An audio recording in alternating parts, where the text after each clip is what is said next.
This week, I'm talking about healing mother and father wounds. However, I'm not really referring to my human parents. I'm really talking about those big, universal mother, father energies who have been depicted across human history, culture, religion, an endless amount of times. They have always been there, will always be there, and are really just waiting to help you feel so supported and loved. And all you have to do is allow them to. For me, this journey began in my first bufo ceremony. After the heavy realizations that came with healing ancestral wounds within ceremony, I had a really hard time redefining my sense of safety and comfort. And I was presented with a new lesson, and I'm not gonna lie, I resisted and I numbed out, and I did everything I could to step away from trust for a couple of months with the help of Amazonian plant medicines, acupuncture, Chinese herbs, and of course, ceremony, working with my guides and my ancestors, working with my higher self. I have stepped away from resistance and into trust. Highlights from this episode: how releasing trauma can feel so good, regardless of how scary it looks or sounds. My struggles with my relationships with weed, a mother medicine, and how I shifted a historically toxic relationship with it. An acupuncture protocol I received to help me face what I was running from. My reintroduction with father energy after years of rejecting any semblance of the Catholic mold of God the Father, which I grew up with. Details into a new and powerful ceremony I've created called the Golden Ceremony, and the unexpected connections I've made with the Hindu deities, Kali and Shiva, and how they've helped me release shame. Speaking of shame, to be completely transparent with you all, it was surprisingly difficult for me to get to a place to feel comfortable and safe sharing this episode. It's definitely one of those really raw ones, and I talk about things that I'm not entirely resolved on. And yeah, it's just every time I've listened to this probably 5 times now, and every time I have a new way to judge myself, a new thing that I cringed at or whatever it was. And after sitting on this episode for about a month, I've done a lot of work.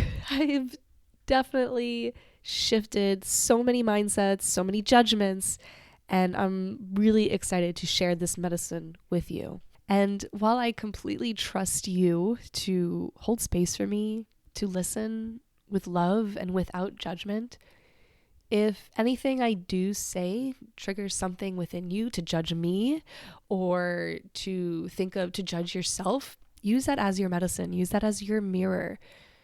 Let that be your guide into where the next path ahead is for you, because as you will soon learn, is the shame that I've been feeling coming up over the past couple of months has been my guide into where I need to let go and surrender. So it's definitely an episode with a lot of strong medicine. My last announcement before we dive in, it's taken a lot of thought, a lot of resistance, a lot of surrender, and I have decided to pump the brakes a little bit on the podcast, and rather than publishing an episode every week for the next couple of months while school is just pummeling my ass, I'm gonna publish every other week. So next week's episode, which is an interview with the magical Larissa, who is an embodiment coach, is going to be not next Monday, but the Monday after. Again, it's only for a short period of time. In June, I will be going to Peru to do a 10-day dieta. And then when I return from that dieta, we will go back to every week with the podcast, as far as I know for now. So thank you for your patience. Thank you for your love. Thank you for being here. And that's it for me. Time to dive in.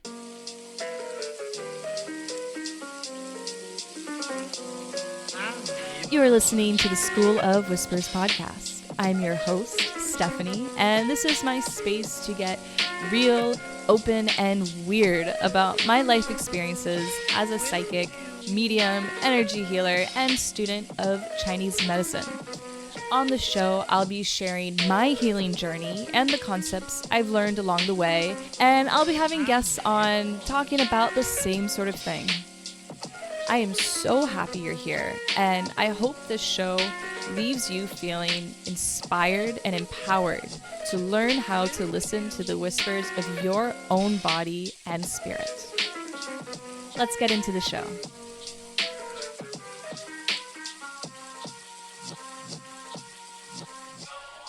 Hello, my friend. Welcome back to the show.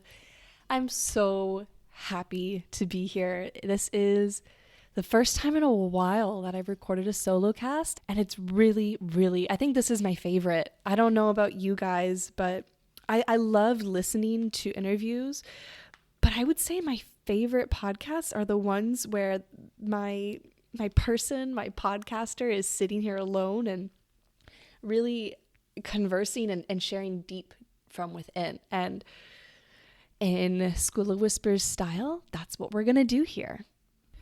So I just finished a hape ceremony, and I have no idea where you are at in your day, but I want to bring you to this grounded ceremony with me. So go ahead. If you're driving, don't close your eyes. If you're not, close your eyes with me. Take a deep breath in. Open your mouth, let it go. Make it a circular breath here. Inhale.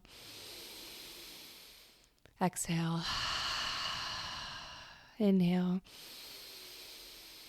Exhale. Last one, inhale. Hold. Exhale.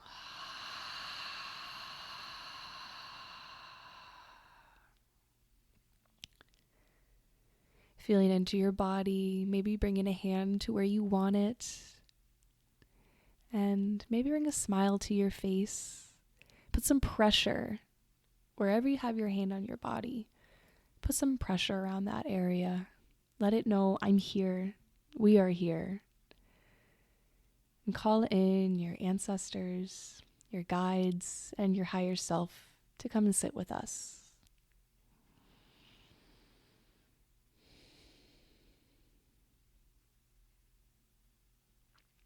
You can stay like this for however long you want.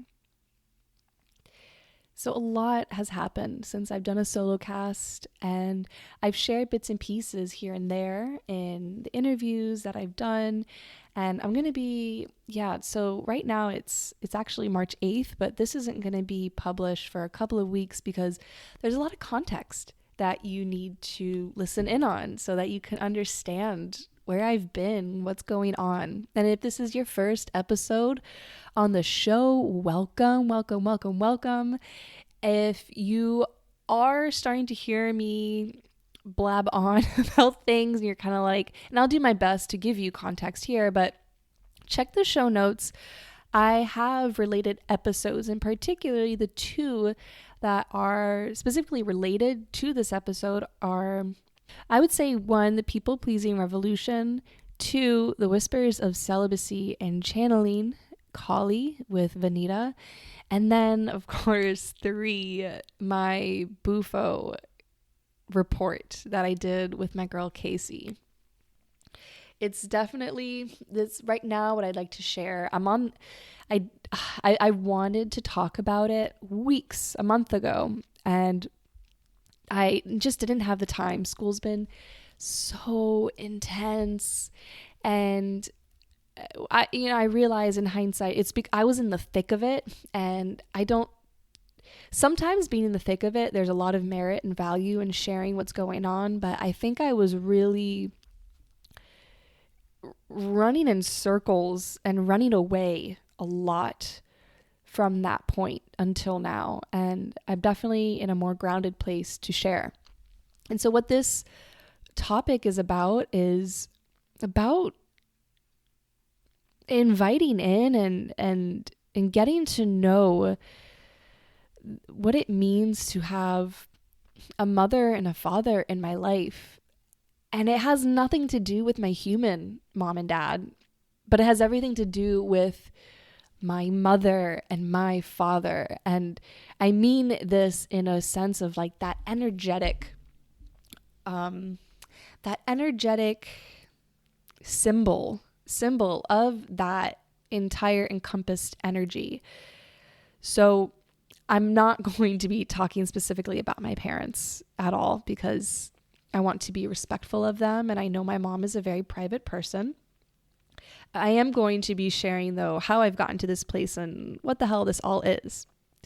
Before I do, it's so funny. I want to share this with you. So I have this animal power book by one of my favorite shamans, podcasters, influencers, Allison Charles. She has a book called Animal Power and a deck called Animal Power. Allison, just let me sponsor you here. And I use the book as like a divination tool. And I open the book.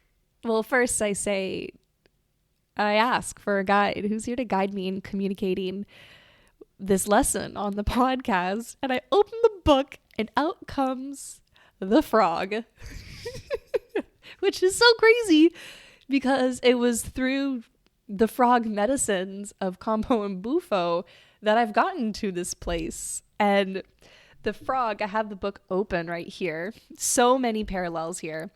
The frog has to do with water, healing, moving forward, emotions, wealth, and cleansing toxicity.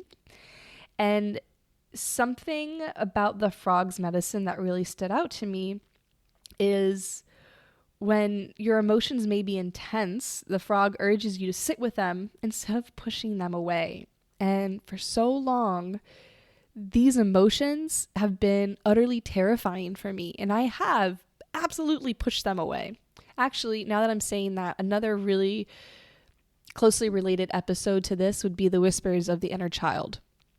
And again, that's in the show notes. Another thing that I found was pretty cool is in Chinese mythology, which if you don't know by now, I'm studying Chinese medicine. So I love it she added a little note on this.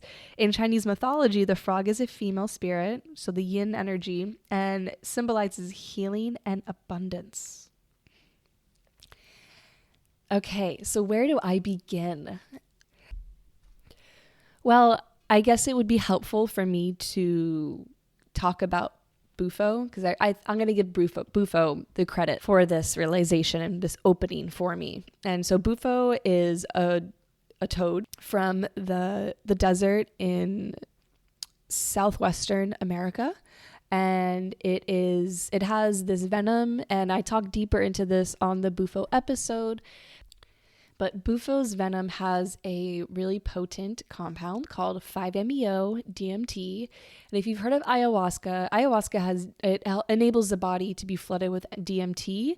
And a typical ayahuasca journey is about 8 hours. So it's DMT spread out over that amount of time, whereas Bufo 5-MeO DMT is DMT hitting you hard all at once within, some people say 20 minutes. For me, my experience was 2 hours, but the way that my practitioner did it was very different. It was titrated. So there's the first hit was small, the second hit was medium, and I could have actually gone more for the second hit, for the third hit, but the second hit was, I fucking blasted off, guys.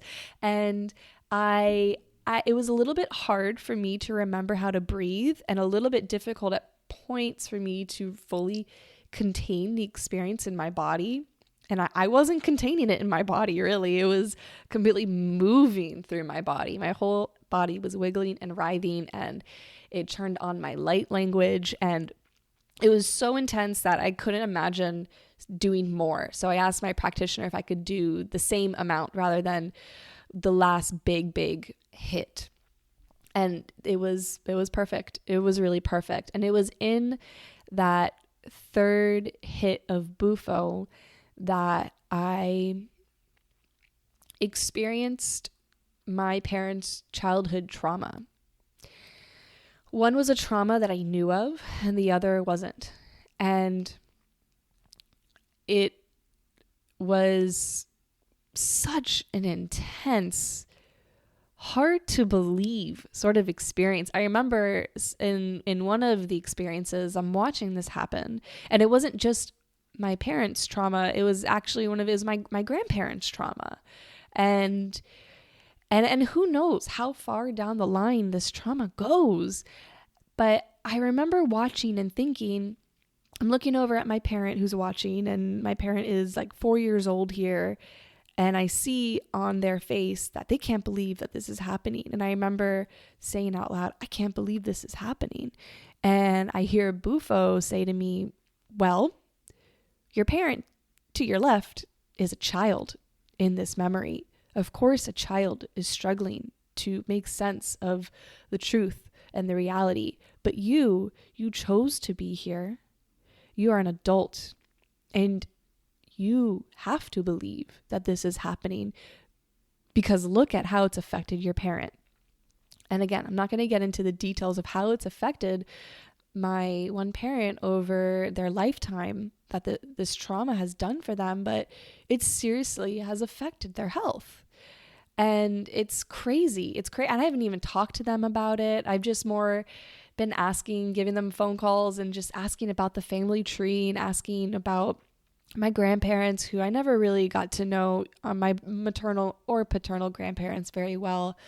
My abuela on my mom's side, Georgina, she's definitely a really strong, potent spirit guide for me. She was there the first time I ever called in spirit.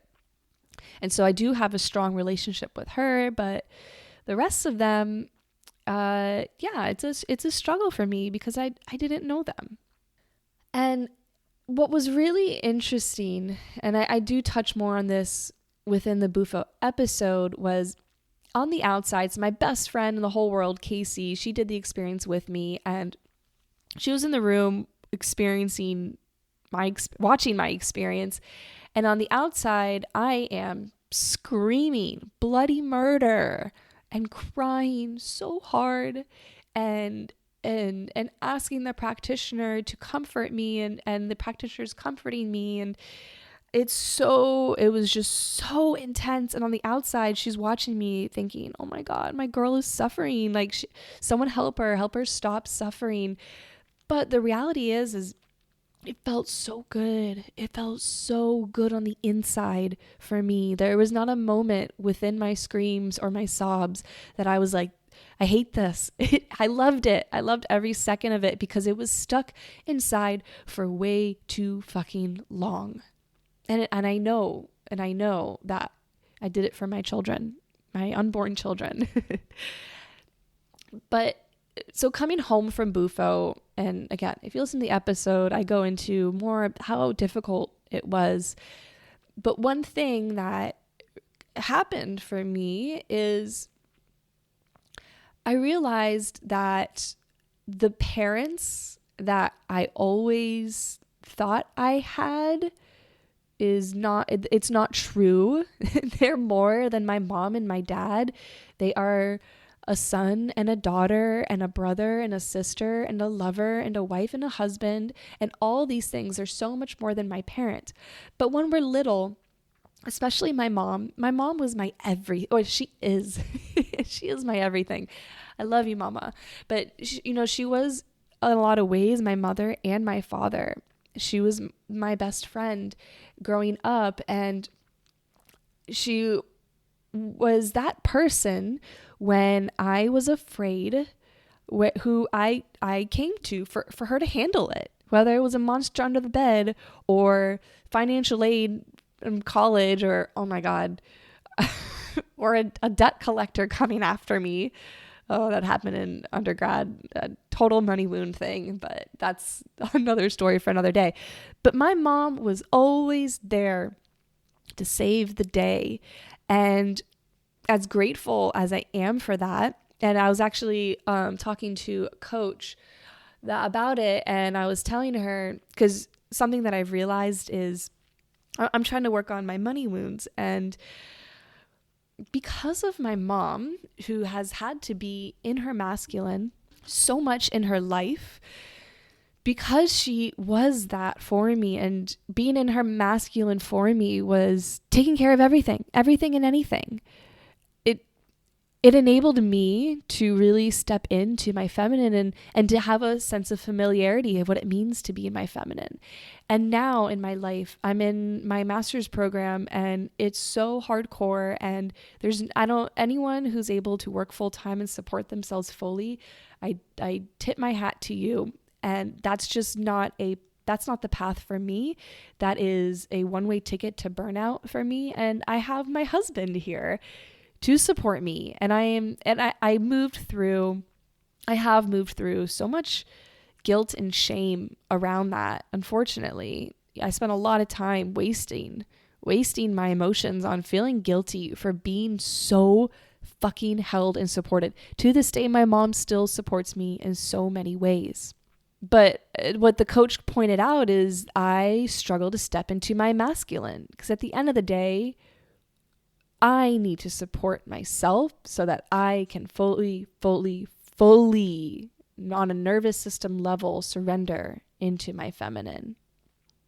And that's a struggle for me. But anyways, so what I have really been struggling with is losing that person, that parent figure who will always take care of anything and everything, no matter what, who's there to scare the monsters away and to tuck me in and kiss me on the forehead. Because of this realization that my parents, they have to carry so much. They're not on this healing path like I am. And I know that we all heal in our own ways, but I know that they're still carrying this. And so I have had to make space to show up as more than the daughter. I've had to make space to show up as the healed ancestor, as the person who knows much more than they think that I know, and to see my parents as the wounded son or the wounded daughter. I hope I'm painting a picture that makes sense for you here.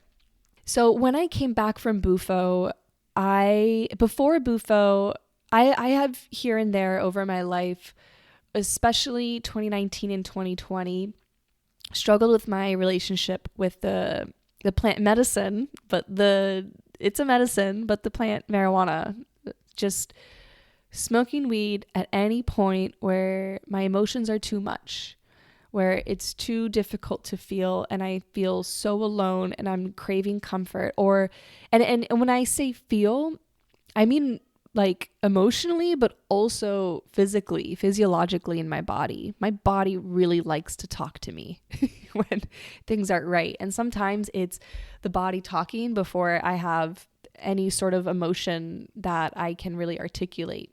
And I was in a really good place around the year of 2022. I was in a really good place with my relationship with weed. But post bufo, I started to slip down the slope of, first it was smoking every day, and then it was smoking twice a day before every workout, craving smoking weed. And yeah, in 2021, 2022, I really learned about intention setting. And so I created this practice. Before smoking weed, I'd sit with the plant and I'd listen.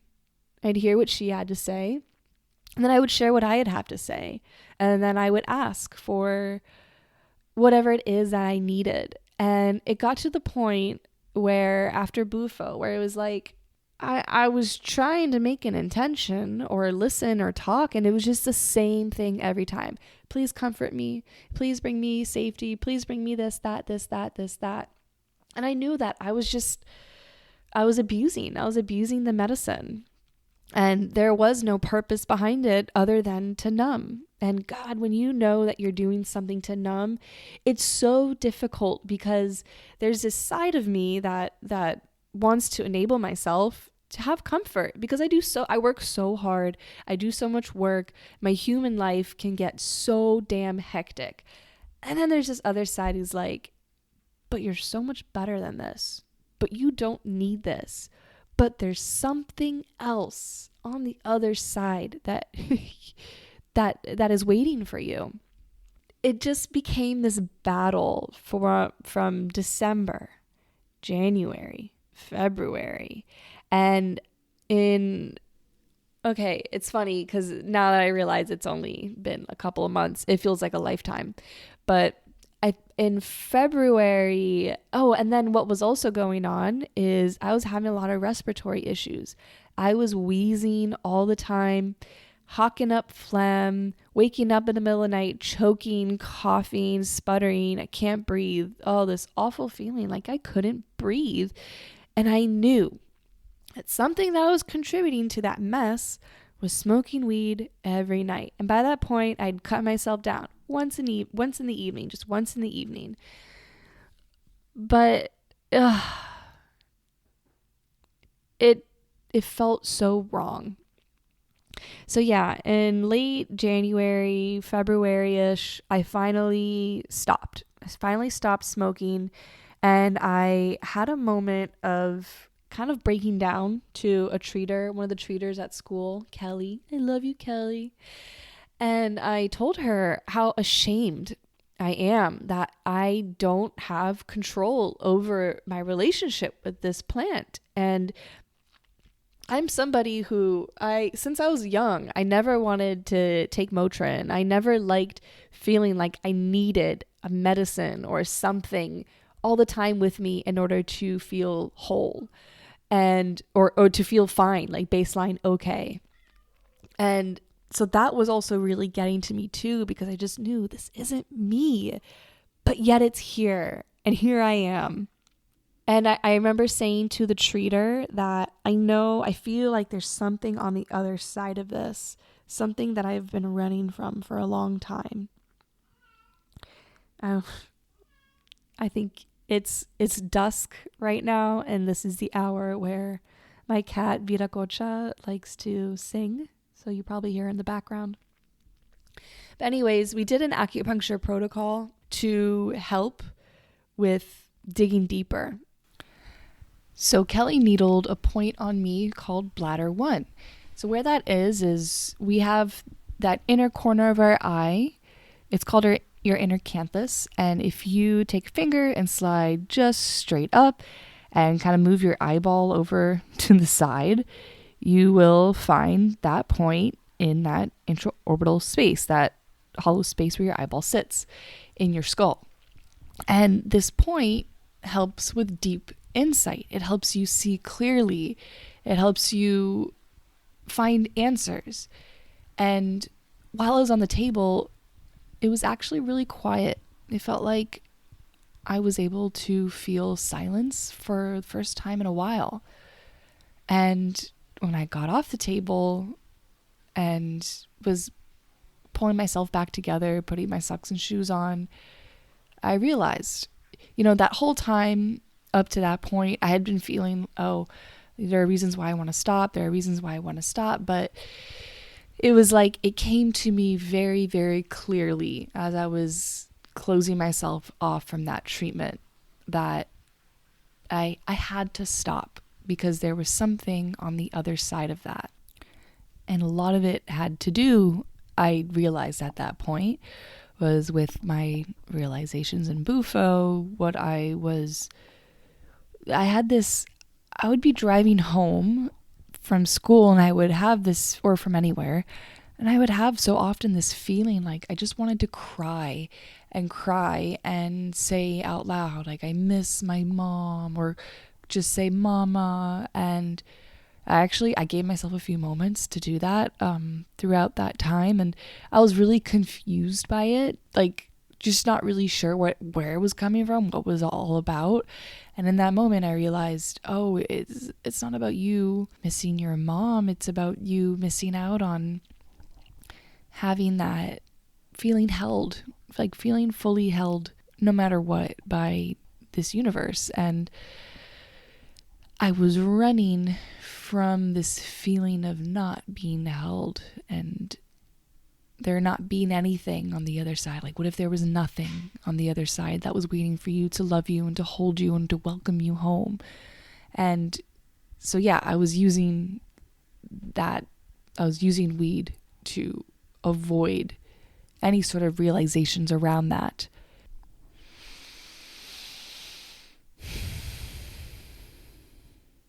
And from that day, I decided, okay, no more smoking weed, no more smoking weed. And that night, I did a hape ceremony, and I also did sananga. And if you don't know what those are, they are plant medicines from the Amazon. Check the show notes and listen in on that episode. I go deep into sananga. I have yet to get into hape, but that's coming soon. And within that ceremony, I really asked for help in releasing my relationship with marijuana. And that's really when that realization of mother came in, that I'm missing that connection with the mother, the capital M mother, who I have felt often, but it's like it just, something shifted, something pulled me away from that. And I think it was just that whole experience, the gravity of that experience really had me honing in on my human mother rather than my galactic mother, my interdimensional Pachamama, whatever you want to call it. And that night I made a commitment to myself that every time I craved smoking weed, I would do sananga. And if you're not familiar with sananga, sananga is a pain teacher. It also has a compound in it called ibogaine, which helps with addiction. So it was really just so perfect, and it's so painful. And you fucking bet that for the next 2 or 3 days, I was coming home in the evening, right around this time at night, around 6:30, and craved getting high, craved numbing out. And what I did instead was put liquid lightning in my eyeballs, and I sat in my shit.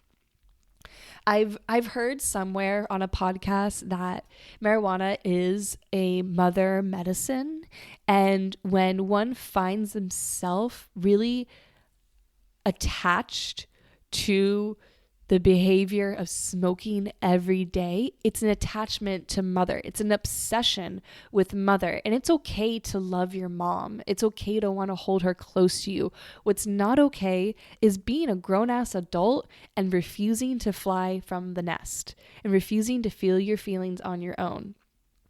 You're walking around, if you're doing that, and I've done it so many times, and I know we fluctuate between being the wounded child and being our higher self, but God, I was walking around in a human adult suit as a wounded, scared little baby. And yeah, I had to face so much in myself within those couple of days of sananga and following that. Lo and behold, guess what happened when I stopped smoking? My wheezing stopped.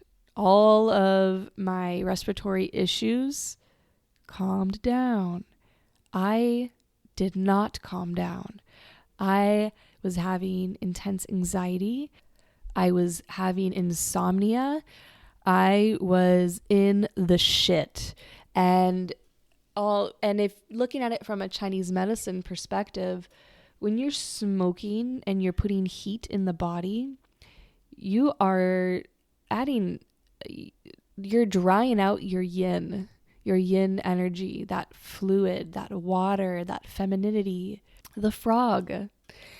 And I was so deficient in my yin that, for a long time, my period has been excessively painful. And every time I have tuned in afterwards asking, all right, how can I help my period? My guys were like, stop fucking smoking weed. Stop smoking. And I am still waiting for my period to come. And it's been about a month since this whole thing. And I haven't felt her yet. I'm hoping after stopping putting so much heat in my body that it won't be so painful anymore. I have been taking herbs to help nourish my yin. So the anxiety is gone. I'm having good sleep. And I have been connecting with mother. And what I've really been feeling is the mother within. the mother within me. It's so crazy. So my husband Mana and I, we like within the first couple of months of dating, like we knew that what we want to name our kids. I've always wanted to name my daughter Georgina after my grandma, after my abuela. And actually, maybe it was after we got married that we decided on the name Henry for a boy. And what's so wild is over the past month, they've been showing up everywhere. My friend Casey was reading a book and George and Henry showed up. I was on a walk and written in the pavement was Georgia and Henry. So of course, it's not perfect. I don't think Georgina is the most common name, but they're everywhere. And I feel them so strongly more than ever in my meditations. And I had this vision during Hape the other day of it was the future, and I was in my practice doing acupuncture, and my dream is to own property in Costa Rica and to have my office on my property. And as I'm walking to my office in this vision, I see my son come up to me and he's like, Mama, I need like coming at me rapid fire. I need you to do all of this. And my first reaction was, I don't have time to do this. I need to go and be with my patient. Like, you need to figure it out, and walked away. And I remember watching that vision and being like, I don't like how I handled that. And so I rewound the clock and I said the exact same words to him. But instead, when he came up to me with his rapid fire, I need help, I got down on my knee and I held his precious little face and I said, I don't have time. My time right now is to be with my client, my patient. I need you to figure this out. I know you can figure this out. Kiss him on the forehead. Run along. And so there's been a really big shift inside of me. No, I'm not pregnant, guys. No. But it's like I'm being prepared energetically, I think, for that transition into motherhood. But, I don't think it's going to be a couple of years. It's going to be a couple of years before I'm ready to get pregnant. I need to dot my I's and cross my T's, as I love to say. And so within that very hape ceremony that I had with myself, I also, for the first time, was introduced to a brand new energy that was father. That was capital F, father. And I grew up in the Catholic religion. I went to Catholic school until my last year of high school. And so I was exposed to a lot of the whole God the Father type of stuff, and I was super into it as a kid. I wanted to be a saint. I wanted to be a nun, and I mostly wanted to be these things because I really felt this strong desire to hide away from the world. And that is, I'm going to get into that in a little bit. This tendency that I've always had to crawl up to the highest tower, the highest cave on the top of the mountain, and to hole myself in there and not come out, and to, I don't know, sit with God. I don't really know what I expect to find there. And of course, that craving, I think, will always be there. It's always a part of my soul. But there's a fine line between craving that because it's time to be alone, it's time to learn and listen, and then the other side of it of feeling like none of my boundaries have been placed and I feel drained and also afraid of being truly seen. I think sometimes I'd rather hide away than to show myself because that feels so terrifying. And so feeling that father energy for the first time, it felt so different because I have a bit of restrained relationship with my dad. And within early high school, I kind of was just like, what's the whole point of religion? Like, what is this actually? What happens if I don't follow the 10 commandments? Is God really going to smite me? Is God even there? Does God even love me? And it was for years that I lost my sense of connection to God, to Father. And I didn't want anything to do with it. I really, honestly, I haven't been seeking it out either.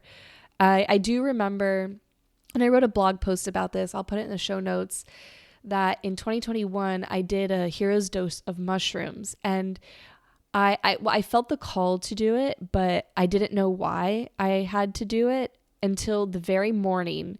I think I had school that day. So that morning, I was watching a reel on one of the Aubrey Marcus's Fit for Service retreats, and it was all about the divine masculine. And I remember when I first saw it, something in me was like, ugh, I would hate to do something like that. Like, I hate to go to a retreat like that. Like, I don't like, well, I'm different now, but at the time, I didn't really like the idea of performing and being seen or dancing or being competitive or aggressive. I mean, yes, no, still a huge side of me turns my nose at those things, like thinking I'm better than that. But the truth is a deep side of my soul fucking craves that.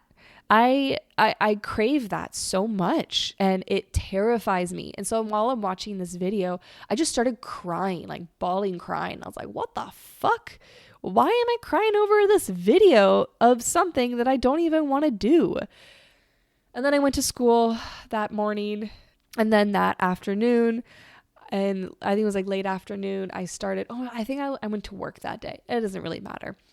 But my mushroom ceremony ended up being all about healing my relationship with my dad and healing, or beginning that healing journey of the divine masculine. And here I am once again, not realizing this is what I've needed, not calling it in at all, but realizing, oh, this is what I need. And since then, it's interesting because I have found myself craving that father energy to come back in, and I feel really safe with him. And that's really not something normal for me. It takes me a long time to feel comfortable around men, to feel safe around and trusting of men. And so to crave a masculine energy is very new. So I'm going to pause you there at that hape ceremony that I had, and I'm actually going to backtrack you to, so that ceremony was on Friday, and I'm going to backtrack you to the weekend before that. So the weekend before that, my girl Vanita, she came over and we had I call it golden ceremony. So, this is my first time talking about this on the podcast. So I've been hosting ceremonies, and this is an offering that hopefully by now I will have on my website. But I'm going to, I'm going to say I'm going to make that a goal for myself. But I don't want to let myself down. Okay, I'm going to make that a goal for myself. By the time this podcast is out, you will look at my website, schoolofwhispers.com, and you will find Golden Ceremony as an offering. So what this ceremony is we start with doing hape together. And whenever medicine is around, my light language, it flows right through me. So the whole time I'm just singing or chanting. And after we do hape, which is such a love grounding medicine, it's a grandfather medicine. And when I refer to any plant medicine as grandmother, grandfather, mother, father, he or she, it's not because these plants literally have a gender. It's because they have a masculine or feminine energy. So a feminine energy plant is like ayahuasca is a great example, because it's chaos. We're going inside, we're going outside, we're connecting with other people, and then we're connecting with our ancestors, and then all of a sudden we're in the abyss, and you don't really have like a linear sense of time as we know it with a feminine energy. So think of that mother Kali, that chaos. Whereas a masculine energy is more of I would say personally, a somatic experience, and it's more linear. There's a beginning, a middle, and an end, and it's easier to know what's going to happen with it versus something like ayahuasca. You never know what's going to happen.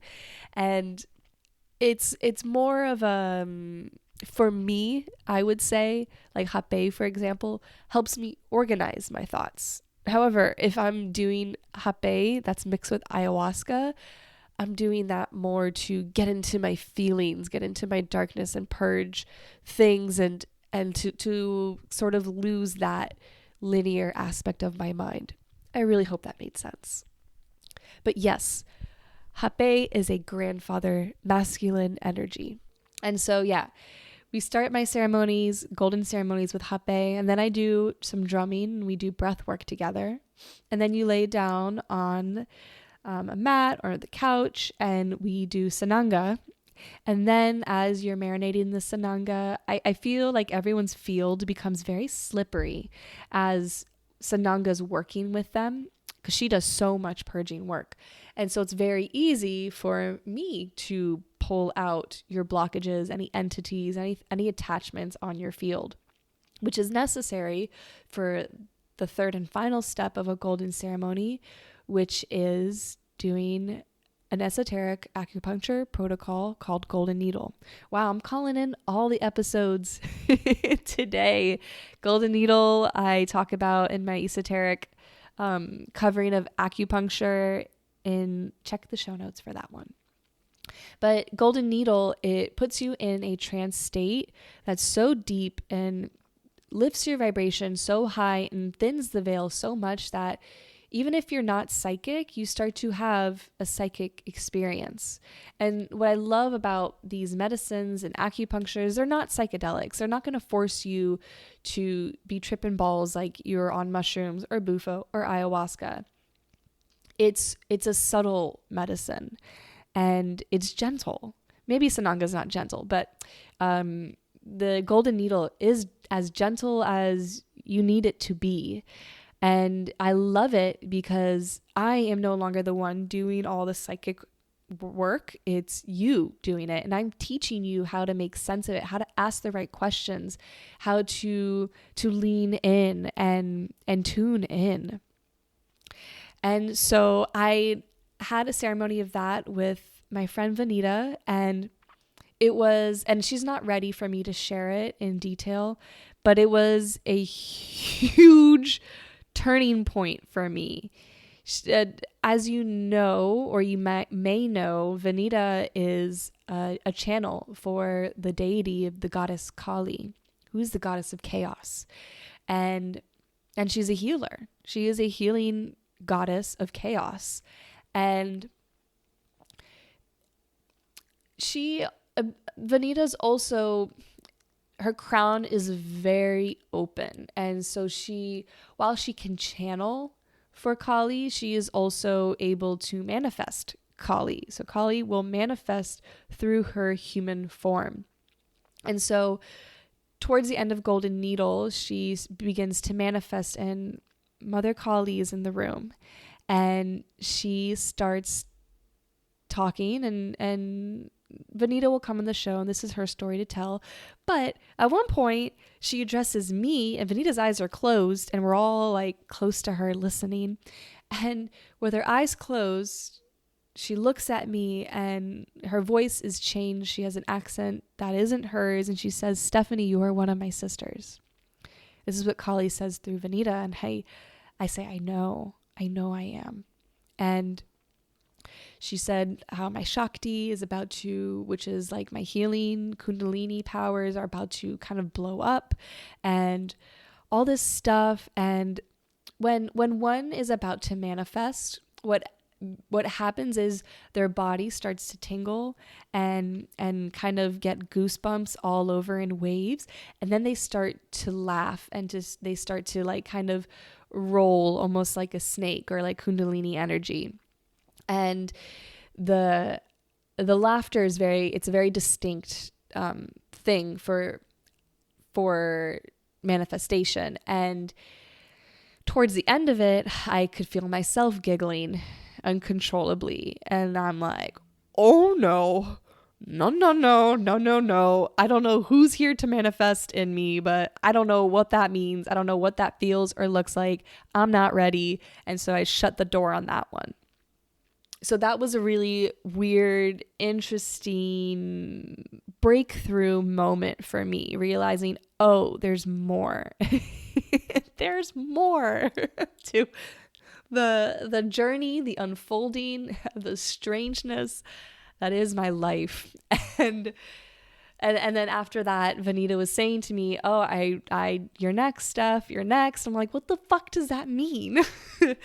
And one thing that I was telling Vanita and her brother was how there's this one form of my voice when I'm speaking in light language that is like my higher self.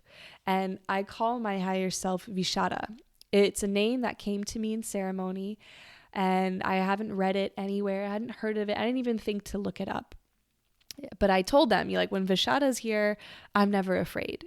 I know that he's here to protect me, and she's a badass warrior, and no one can fuck with her. And right before Vanita came over, I was in the bath and I was just prepping myself through meditation, and I saw, I couldn't see the face, but I saw a being step in, and she had antlers and these little bells, like little Tibetan bells hanging from her antlers. So I share all this with Vanita and her brother. And at the end of the ceremony, her brother goes, Steph, Vishada is a form of Kali. It's actually the Tibetan form of Kali. And I'm like, what? Huh? And chills just slide all through my body. And a couple days later, Vanita sent me a link, and I look into it, and yeah, it's Vishada is Kali. Vishada is Kali, another form of her. And it put me in a weird place. I felt really spooked, which I don't feel good saying that out loud, because saying it out loud to you, I'm realizing that I am admitting that I'm afraid of a side to myself that is infinitely power and glorious, and that's always been a part of me. And she has been someone that I turn to. But within that week, I started to feel myself spiral a bit, and fear stepped in, and I felt myself distancing myself from Vishada, because I was so afraid of what was next. What does it mean for my Shakti to open up? It was my human looking around and being like, well, hold on. I already feel the need to speak a different language at random points of the day sometimes, and forget it when plant medicine is in the room, if I'm doing a healing. And it's unfortunate that when I do healings at school, for the most part, if someone's not open, I swallow it. And then after I do the healing in clinic, I have to go outside and just blah, sneeze it out, almost all the light language out, because when I hold it in, I feel worse. I don't feel good. It affects my body negatively. And so my human's like, great, another thing to make me strange, to make me feel like I don't belong, to make me feel a little bit alienated and set aside from normal humans, Stephanie, or the normal humans around me. My husband, Mana, I love you, Mana. He's so human. He's so weirded out by me, and he loves me. And he has these moments where he steps out of fear and into awe and wanting to support me, and no matter what, he always wants, and he always shows me I'm here, I'm on your side. But there's still this fear of being rejected, of him seeing my full form and being like, no, that's too much. It's too much. Within that week, I started, my health started to fail me. I started to feel exhausted. That was when a lot of the insomnia was coming through. I was, going through it. And this is all within that time of meeting mother, meeting father, working with Sananga, quitting my relationship with weed, or not quitting, changing, rewriting my relationship with weed. And then, so we are back to Friday, that hot bay ceremony when Father came in. And that night, that Friday night, my friend Casey, my girl, you know her. If you don't, listen to her episodes with me. She's such a silly, wonderful human. And so she came to Orlando to stay with me for the weekend, and I asked her to support me within a golden ceremony. So Saturday morning, it's funny, I woke up in a chipper mood, and the moment we started to sit down for ceremony, I started to feel anxious and I lost my humor. Like Casey was trying to crack jokes and I was just so not wanting it. And I just wanted to get into it and get it over with, almost like this feeling of like, oh, let's just fucking get this done. And so, yeah, I'm going to just go right into my Golden Needle experience because it really tied a lot home for me. So in Golden Needle, I am presented with this horrific past life where I'm this little girl. I'm like 4 years old, and it didn't feel, the thing is I don't know if past life's the right word. I feel like I've done Golden Needle and done so many past life regressions that I'm starting to, rather than go into human, earthly past lives, I'm starting to experience multidimensional past lives. So saying that I was human probably isn't the most accurate way to put it. To say I was on Earth is definitely not accurate. I was I was a little girl and I saw like this massive like cathedral type thing, and this old man in robes, these two old men in robes, one of them was holding my hand, and all the people were dressed in like browns, like almost like peasants, and there were like drones walking, like chaotic. And then it was like something told them stop, and then they slowly just start turning their head towards me, and they get into this formation that creates a pathway to the cathedral. I'm wearing white and the priests are wearing red and green. And when we're about to enter the cathedral, I remember them putting something on my head that covered my crown.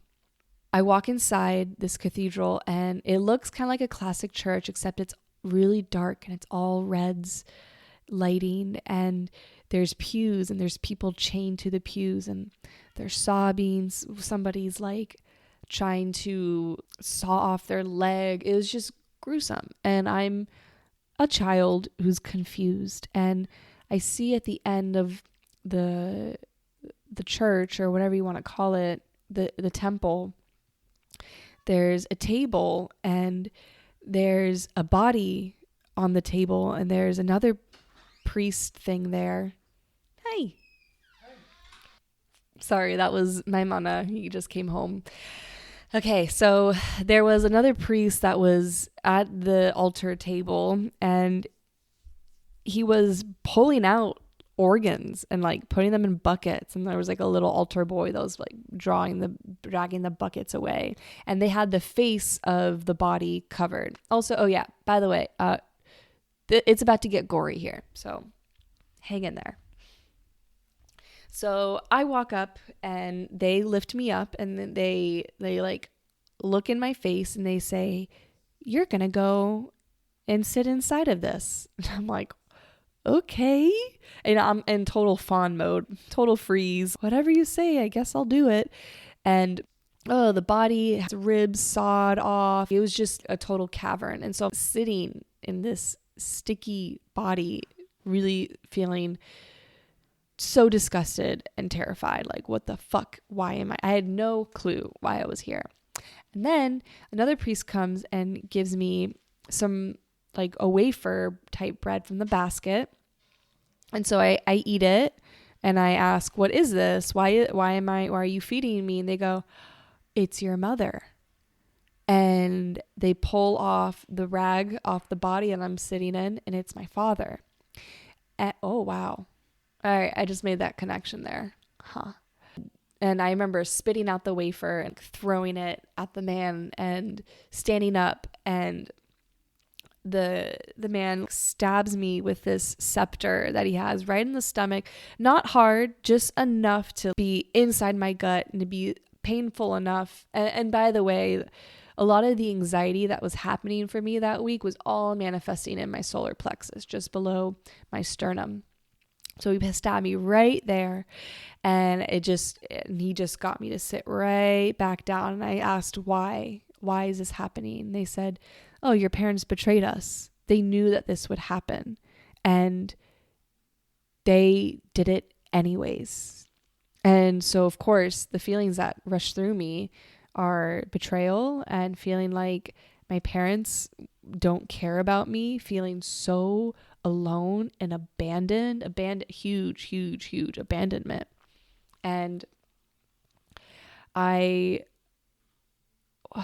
remember just them pulling out the scepter and me just bleeding out in there and feeling, and I remember like human Stephanie is the whole time sharing this with Casey, going, what the fuck? Why? And I eventually rise up, and all of a sudden I'm in this other life. And I've seen this one before. Before I met Vanita, right after I did ayahuasca, I was home in my bed and I was introduced to the energy of Kali, and she came in like a hurricane, like was not asleep yet and was having intense, violent images, chaotic images, powerful, really powerful. And one of the visions that I had was I was a child with my arms tied in a temple, and I saw my own blood being poured out and flowing through these cracks on the floor of this temple that I was in. So all of a sudden I was in that life once again. I was like, oh, I'm here now. Okay. And again, I asked why, and my guide said, there's a karmic debt. There's a karmic debt to be paid. So yeah, some priest dude does another ceremony on me, and I bleed out and I die. And as I'm lifted up through and this kind of had more of a Mayan temple vibe. So as my soul is ascending, it's like the top of the pyramid opens up and I see all these beings watching, and they look so upset and so just disturbed. And one of them looks like Kali, and it's like she's like this blue being with a white face that's all painted, and like this flowing hair, fangs, red eyes, long tongue. And the closer I get to her, the more I dissolve, and she absorbs me. And it feels like mother is here to take care of me. And the way she takes care of me is she starts an earthquake, and the temple's rumbling. It's all crumbling apart. All these people in the area around, innocent bystanders who had nothing to do with the ceremony, are all dying. And I'm watching, and my soul within Kali, watching her destroy, is like, yes, fuck yeah, kill them all, burn them all. Actually, I'm going to do a side tangent here for a moment. I watched within 2 months all 8 seasons of Game of Thrones, and I know that a lot of people hate the last season. I honestly didn't hate it. I was confused, and of course Daenerys was my girl. It broke my heart that she was the ultimate villain in the end. But rewatching it and going through all of this, I think I finished the season that week. A lot of big things happened that week for me. And I realized that it was actually kind of brilliant because, one, it's the world of Game of Thrones. There are no heroes. If you want a hero, you're going to be fucking very disappointed. But how human is it to have this character who has this strong duality of wanting to save and wanting to be all of light, and turning to that destruction, burn them all. So I really resonated with that last episode of Daenerys just burning them all. And so as I am back in that like Kali form, experiencing all of that, it's I'm starting to turn into shame. As I'm watching this destruction, a part of Stephanie is like, well, no, I don't like seeing innocent people being hurt. I feel ashamed. And then I start crying. And I remember Casey asking me, why are you crying? And I'm like, this isn't me. This isn't me. And then all of a sudden, this blue being with all these arms and these dancing legs comes in, and it's a masculine energy, and he pulls me right in. And as he's holding me, I'm like, no, don't touch me. Don't hold me. I'm not done. I'm not done destroying. And he holds me longer. And then more and more shame comes in. And in real life, I'm just crying and crying. And Casey's holding me, and well, as much as he can, because I have needles in me. And I eventually feel that shame turn into acceptance. Like, oh, I can be all these things, so terrible, so dark, and to love that darkness and to crave more and to have bloodlust, and I'll still be held. Because the hold was just so gentle. So as I'm going through that, and I'm going to cut out a couple of things for the sake of time, but I'm feeling this burning sensation in my face on my right side. And it's burning. And Casey says, well, how about you try to harness that burn?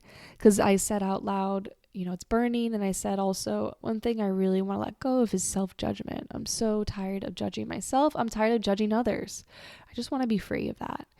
And she said, well, how about you use that burning that's in your face and you work on channeling it down into your stomach, and you think about all those judgments and you use that fire to burn it all through your digestive system.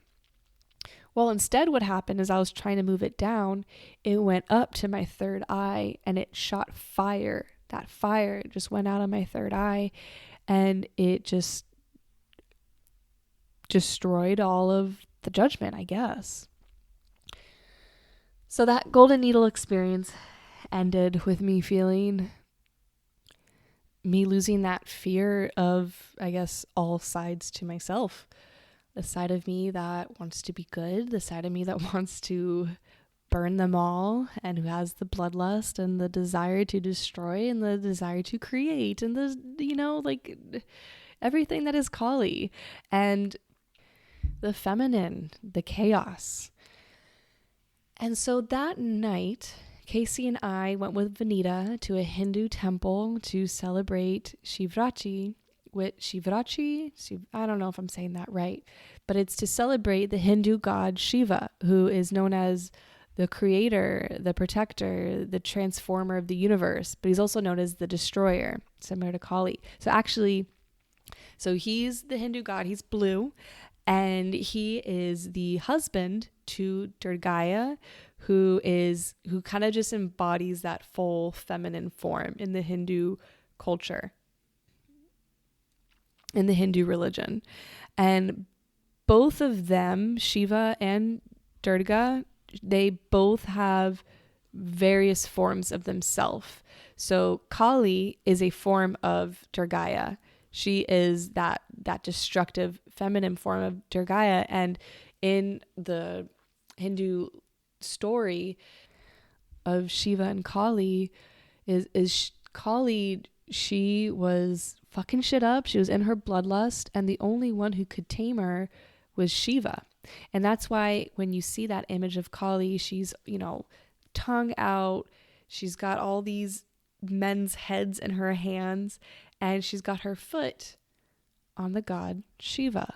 And he's on the ground. He exposes his belly to her to hold her, to tame her. And so Shivratri is the night to celebrate Shiva's birthday, but also to celebrate his marriage to Durgaya. And so we're there, and before we go, Vanita's telling me the story of Shiva, how Shiva has all these forms, and in his yogi form, so he's covered in ash and he's got all these dreads, total babe, right? He meets Parvati, who is the most beautiful woman, and her dad is like, nah, you're not gonna marry my daughter. I mean, look at you. You look like a yogi. And so eventually, long story short, because Shiva and Parvati's father couldn't get along, she ended up killing herself. And Shiva turns into his form, the destroyer. And the way that he destroys everything around him and creates the other destroying gods in the Hindu religion is by shooting fire out of his third eye. And I was like, wait, can you say that again? What does he do out of his third eye? And she goes, oh, he shoots fire and out of his third eye. And I'm like, I did that earlier today. And then we're at the temple, and there's this god that, or it's a sculpture of a god. It's brass sculpture, and it's a big circle, and on the inside is a god with all these arms and these dancing legs. And I'm like, Vanita, who's that? She goes, oh, that's the form of Shiva, who is the destroyer. And I was like, oh, well, earlier today in my golden needle ceremony, he came in and held me against his chest.